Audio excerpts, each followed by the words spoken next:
Il est de ces personnes, conscientes d'appartenir à quelque chose de plus grand, et qui sont diminuées quand les autres sont diminués, ou humiliées quand les autres sont torturés ou oppressés. Rolihlahla Mandela est né le 18 juillet 1918 à Mvezo, un petit village traditionnel du Transkei, une province sud-africaine du Cap. Par sa naissance, il appartient à la famille royale du peuple Tembu, de l'ethnie Xhosa. Nelson Mandela va grandir au sein d'une société tribale, considérant que tous les hommes naissent libres et égaux, sur une terre appartenant à tout le monde, et dans laquelle l'homme, la nature et le divin ne font qu'un. Ce principe porte le nom d'Ubuntu.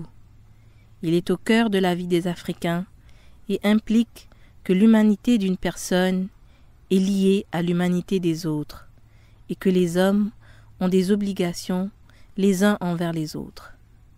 Le principe de l'Ubuntu dit « Je suis ce que je suis grâce à ce que nous sommes tous ». C'est une incitation au partage qui construit mutuellement les êtres.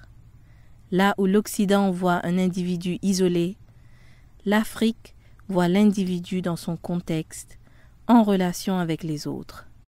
L'apartheid, système auquel Nelson Mandela va faire face, est quant à lui exactement à l'opposé de ce concept. Dans ma jeunesse au Transkei, j'écoutais les anciens de ma tribu raconter les histoires du passé. Parmi leurs récits, il y avait ceux des guerres menées par nos ancêtres pour défendre la patrie. Les noms de Dingaan et de Bambata, de Hinsta et de Makana, de Shkungi et de Dalasile, de Moshe Choué et de Sékou Kouné étaient célèbres comme l'honneur et la gloire de toute la nation africaine. J'espérais alors que la vie m'offrirait la possibilité de servir mon peuple et d'apporter mon humble contribution à sa lutte de libération. Nécessairement, toute étude sur la conscience de Nelson Mandela doit passer par une compréhension de l'avènement de l'apartheid, car c'est cet ordre social qui non seulement contribue à forger son bon sens, mais qui lui fournit aussi le choc qui éveille et fait évoluer sa conscience. L'évolution historique de l'Afrique du Sud est dominée par la discrimination raciale. Le facteur économique était certes présent, mais la toile de fond reste la suprématie d'un peuple ou d'une race sur une autre. Des premiers Boshiman réduits en esclavage par les Bantous, en passant par les Hollandais colonisateurs, puis colonisés à leur tour par les Britanniques, l'Afrique du Sud a connu une répétition de son histoire, accompagnée d'une reproduction de plus en plus prononcée de la violence, allant jusqu'au déni de l'être humain. La colonie du Cap devient britannique, des milliers de colons anglais débarquent et en 1822, l'anglais devient la langue officielle de la colonie. Cela entraîne un enfermement culturel et linguistique des fermiers hollandais, appelés boers, ainsi qu'une vive concurrence pour l'appropriation des terres. En 1910, Londres donne l'indépendance à l'Union sud-africaine. Les boers, nouveaux maîtres, refuseront d'associer les Noirs à la gestion du pays. Cette rupture définitive avec l'Europe verra la culture afrikaner s'officialiser. Basée sur une interprétation très étroite de l'Ancien Testament, cette culture leur fournira des justificatifs divins à leurs comportements les plus intolérants.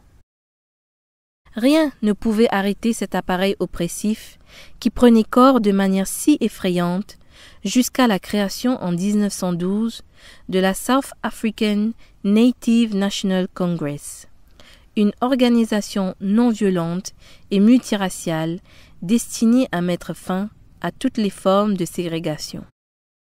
En 1923, le parti devient l'ANC, le African National Congress.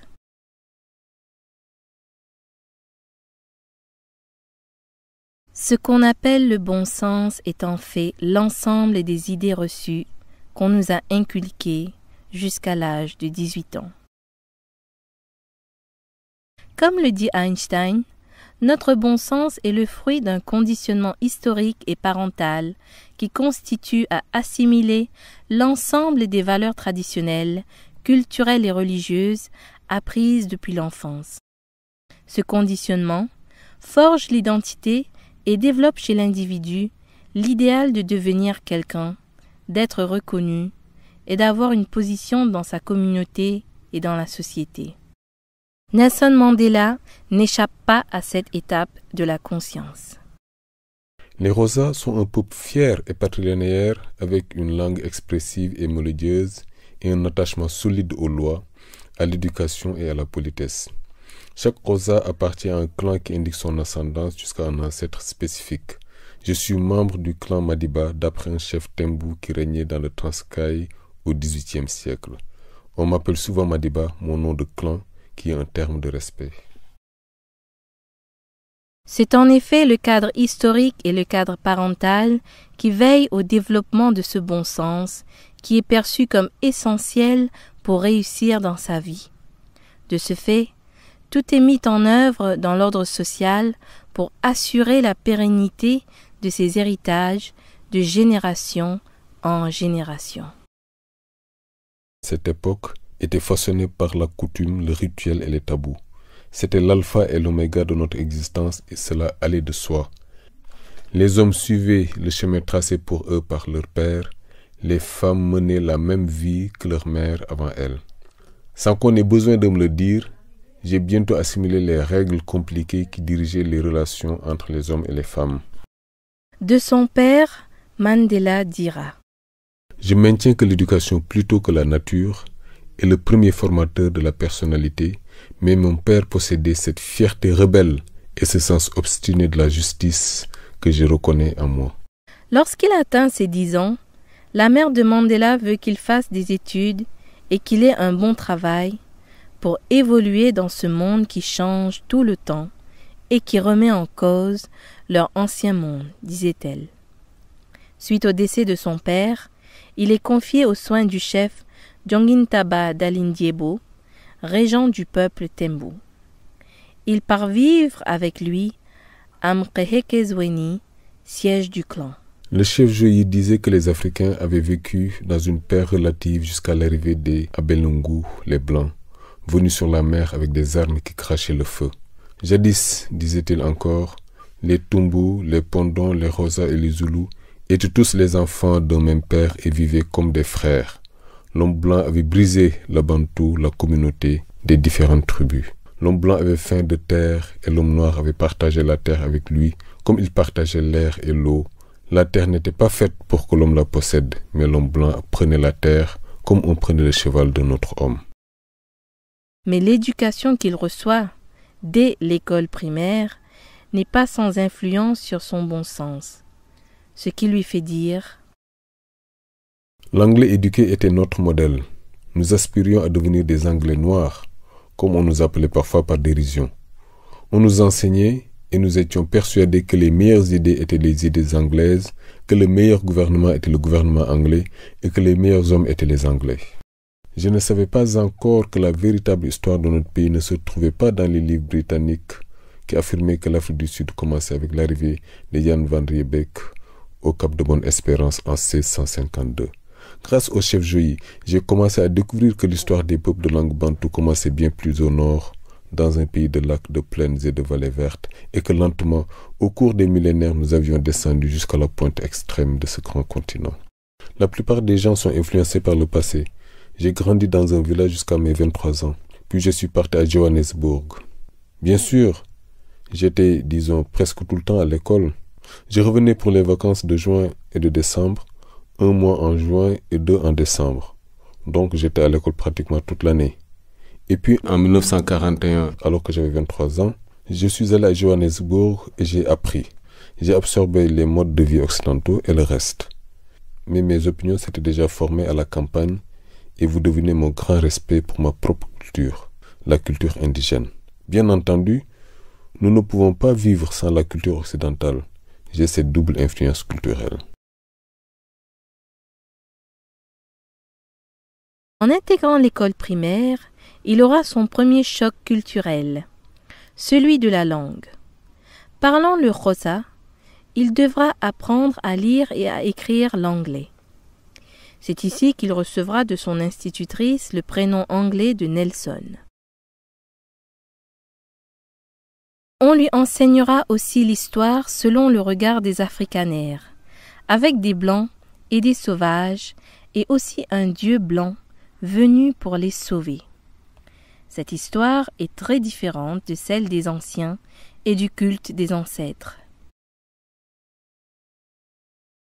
Grâce à ses origines royales, il recevra une éducation privilégiée et va bénéficier d'une scolarité à partir du cycle primaire.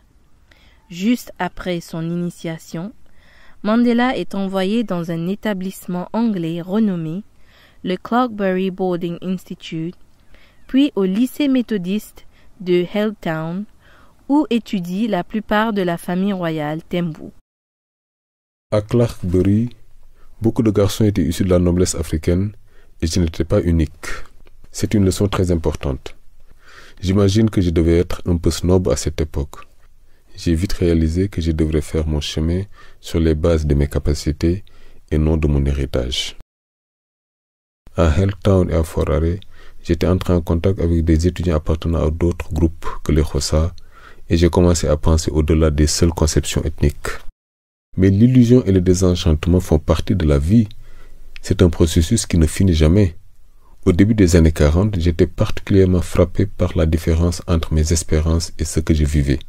Au lycée, j'avais fini par croire que, ayant fait des études, je deviendrais automatiquement un chef et que je dirigerais les efforts de mon peuple.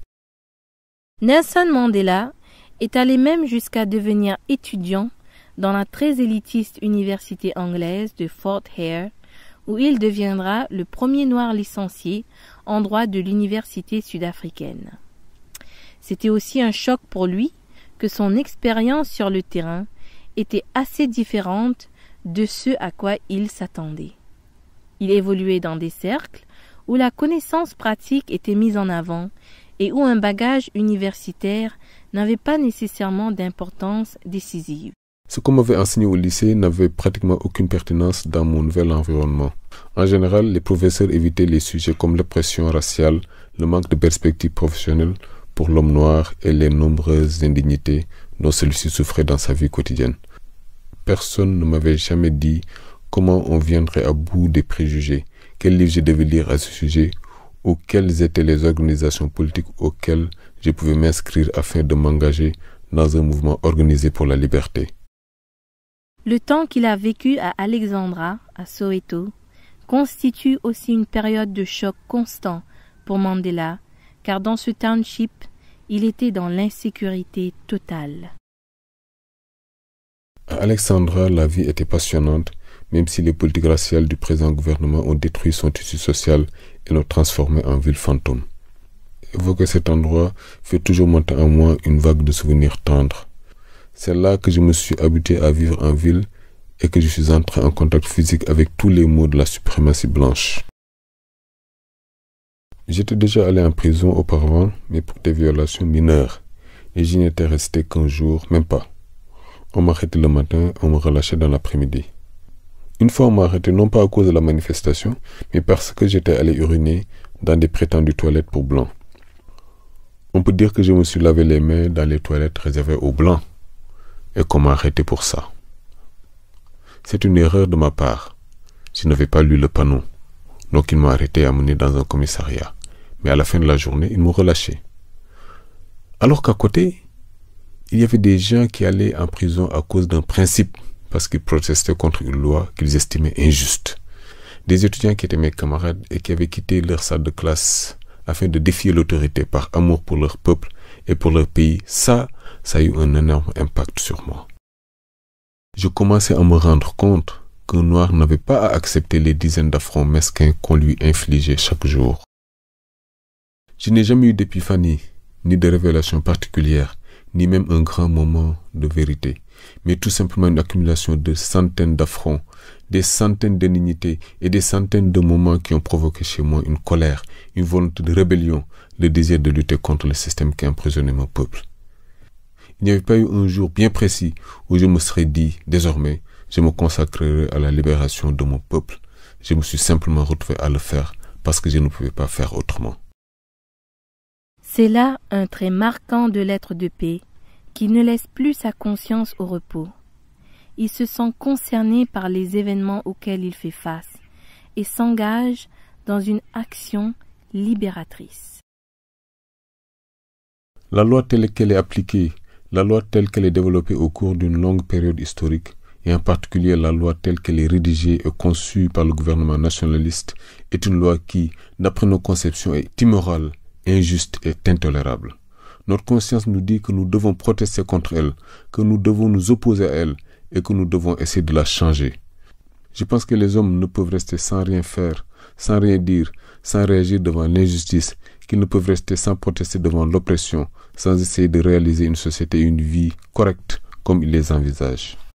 En effet, le choc éveilleur, c'est cet instant de remise en question de nos valeurs, de notre manière de penser et de voir les choses. Seuls ceux qui font preuve de courage et de discipline peuvent faire face à ces moments turbulents de vérité qui font exploser nos bulles d'illusions, soudainement, par les circonstances de la vie. Cette capacité d'introspection et de remise en cause sont incontestablement les qualités indélébiles de l'être de paix. Ce qui découle alors de cet éveil, c'est l'aptitude à voir la réalité en conscience.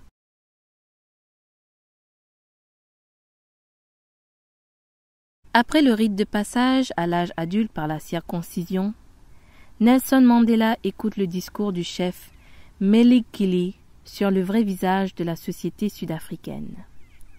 C'est pour lui une première invitation à voir la réalité en conscience. « Et voici nos fils, dit le chef, jeunes, robustes et beaux, la fleur de la tribu Xhosa, l'orgueil de notre nation. Nous venons de les circoncire dans un rituel qui leur promet de devenir des adultes. Mais je suis ici pour vous dire qu'il s'agit d'une promesse vide et illusoire, une promesse qui ne pourra jamais être remplie. Car nous, les Xhosa, et tous les Noirs d'Afrique du Sud, nous sommes un peuple conquis. Nous sommes esclaves dans notre propre pays. Nous sommes locataires de notre propre terre. Nous n'avons aucune force, aucun pouvoir, aucun contrôle sur notre propre destinée dans le pays de notre naissance. Ils iront dans les villes, où ils vivront dans des taudis, où ils boiront de l'alcool frelaté, parce que nous n'avons pas de terre à leur donner sur laquelle ils pourraient prospérer et se multiplier. À l'époque, je ne considérais pas l'homme blanc comme un oppresseur, mais comme un bienfaiteur. Et je pensais que le chef était d'une ingratitude colossale. Ce petit chef arrogant avait gâché ma journée et ma fierté par ses remarques perverses. Mais sans comprendre exactement pourquoi, ses paroles ont bientôt agi en moi. Il avait semé une graine, et bien que je l'ai laissé dormir pendant une longue saison, elle finit par germer. Au bout du compte, je me suis aperçu que ce jour-là, l'homme ignorant, ce n'était pas le chef, mais moi. Quand l'être de paix commence à voir la réalité en conscience, il devient capable de reconnaître le lien existant entre ce qu'il vit présentement et ce à quoi le destin, depuis son enfance, l'a toujours prédisposé. Son nom, Rolihlahla, qui signifie en langue Xhosa « celui qui crée des problèmes », prend alors tout son sens. J'en étais fier parce que nos professeurs nous disaient « Vous êtes maintenant à Fort Arrêt et vous serez les leaders de votre peuple ». C'est ce qu'on nous répétait, et bien sûr à l'époque, pour un noir, obtenir un diplôme était quelque chose de très important. Et donc j'étais plein de ce sentiment et le roi était très fier d'avoir un fils, un membre de son clan à Fort Arrêt. J'enviais à penser que le type de vie que j'ai mené à la maison, mes expériences dans le Veld où nous travaillons et jouons ensemble, en groupe, m'ont sensibilisé très jeune à la conception de l'effort collectif. Les quelques progrès que j'ai faits à cet égard furent sapés plus tard par l'éducation formelle que j'ai reçue et qui mettait l'accent sur l'individu plutôt que sur les vertus du collectif. Néanmoins, au milieu des années 40, quand je me suis engagé dans la lutte politique, je n'ai éprouvé aucune difficulté à me soumettre à la discipline, peut-être grâce à mes premières années d'éducation. En voyant la réalité en conscience, l'être se découvre un potentiel jusque-là inconnu de lui-même. Un nouveau sens de la responsabilité et de l'engagement se développe en lui. Il ressent un devoir, une mission à accomplir. Ils ont fait preuve d'un courage et d'une audace extraordinaires dans de nombreux combats. Ils continuent à se battre désespérément, même quand la dernière flèche était tirée. Tels étaient les hommes qui se battaient pour une Afrique du Sud libre, bien avant que nous n'entrions dans la lutte. Ils ont montré la voie et ce sont leurs efforts conjugués qui alimentaient le vaste fleuve de l'histoire sud-africaine. Nous héritons d'une tradition qui nous commande de nous battre et de mourir pour les idées les plus nobles. Mandela revient aussi sur sa carrière politique. Inspiré par Gandhi, il organisa des campagnes de désobéissance civile et adopta la non-violence, non pas comme principe de vie, mais comme stratégie politique. En 1952, lors de la Defiance Campaign, il brûla son passbook pour protester contre l'apartheid, en compagnie de plusieurs autres Sud-Africains. Nelson Mandela fut parmi les premiers à lancer un appel aux armes contre le régime de l'apartheid. Nelson Mandela fut parmi les premiers à lancer un appel aux armes contre le régime de l'apartheid sud-africain. En 1961, il prit le maquis et forma la branche armée de l'ANC, Umkhonto weSizwe, ou la lance de la nation. J'ai soupçonné que les manifestations légales et non constitutionnelles deviendraient bientôt toutes deux impossibles. En Inde, Gandhi avait eu affaire à une puissance étrangère qui, en fin de compte, s'était montrée plus réaliste et plus clairvoyante. Ce n'était pas le cas des Afrikaners en Afrique du Sud. La résistance passive non violente est efficace tant que votre adversaire adhère aux mêmes règles que vous. Mais si la manifestation pacifique ne rencontre que la violence, son efficacité prend fin. Pour moi, la non-violence n'était pas un principe moral, mais une stratégie. Il n'y a aucune bonté morale à utiliser une arme inefficace. Mais sur ce sujet, ma réflexion n'avait pas encore abouti et j'avais parlé trop vite. En 1963, il est inculpé et condamné durant le procès tenu à Rivonia. En réaction à sa condamnation, il déclara: Au cours de ma vie, je me suis entièrement consacré à la lutte du peuple africain. J'ai lutté contre la domination blanche et j'ai lutté contre la domination noire. Mon idéal le plus cher a été celui d'une société libre et démocratique dans laquelle tous vivraient en harmonie avec des chances égales. J'espère vivre assez longtemps pour l'atteindre, mais si cela est nécessaire, c'est un idéal pour lequel je suis prêt à mourir. J'ai appris que le courage n'est pas l'absence de peur, mais la capacité de la vaincre. Il est jugé pour haute trahison et se retrouve emprisonné au bagne de Robben Island, où il passe 27 ans de sa vie. Bien que ce fût pour lui des périodes d'épreuve, il lui est possible de changer de regard et avec la lumière de la conscience, de percevoir toute la richesse qui en découle. Les armes spirituelles peuvent être efficaces. Elles transforment le prisonnier en homme libre, le routier en monarque, la boue en or. Pour le dire crûment, ce ne sont que ma chair et mes os qui sont coincés derrière ces murs épais. La cellule est un lieu parfait pour apprendre à se connaître et pour étudier en permanence dans le détail le fonctionnement de son esprit et de ses émotions. Les individus que nous sommes ont tendance à juger leur réussite à l'aune des critères extérieurs tels que la position sociale, l'influence, la popularité, la richesse ou le niveau d'éducation. Ce sont bien sûr des notions importantes pour mesurer sa réussite et on comprend que beaucoup tentent d'obtenir le meilleur d'eux-mêmes sur ces points. Mais d'autres critères intérieurs sont peut-être plus importants pour juger de l'accomplissement d'un homme ou d'une femme. L'honnêteté, la sincérité, la simplicité, l'humilité, la générosité, l'absence de vanité, la capacité à servir les autres, qualité à la portée de toutes les âmes, sont les véritables fondations de notre vie spirituelle. Mais cette réussite-là n'est pas accessible sans un travail d'introspection véritable et une connaissance de ses forces et de ses faiblesses. La détention a au moins le mérite d'offrir une bonne occasion pour travailler sur sa propre conduite, corriger le mauvais et développer le bon que l'on porte tous en soi. La pratique régulière de la méditation, disons un quart d'heure chaque jour avant de se coucher, peut y être très utile. Il est possible que dans un premier temps, tu aies du mal à identifier les éléments négatifs de ta vie, mais tu seras récompensé si tu en fais l'effort régulier. N'oublie pas qu'un saint est un pécheur qui cherche à s'améliorer.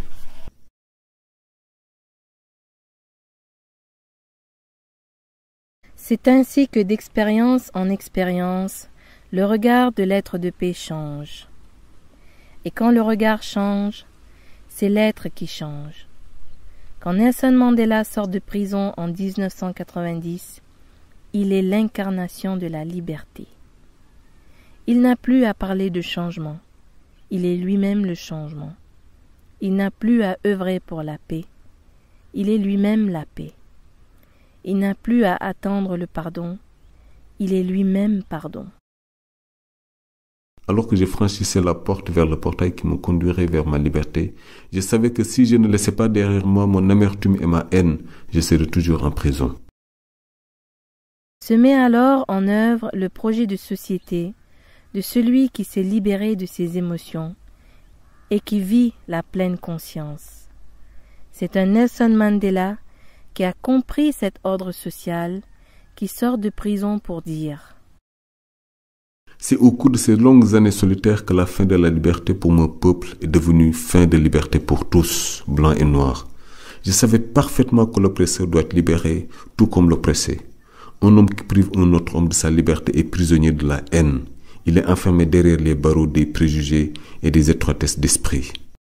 En réalité, c'est sa conscience même qui se libère au sein de cette prison, et quand il en sort, il ne peut que faire l'expérience de la prise de conscience. Car le véritable éveil de conscience permet la transformation sociale. Ainsi, il fit preuve d'une grande vigilance, d'une force intérieure et d'une noblesse de caractère, afin de toujours répondre au mal par le bien, à la haine par l'amour, à la violence par la non-violence.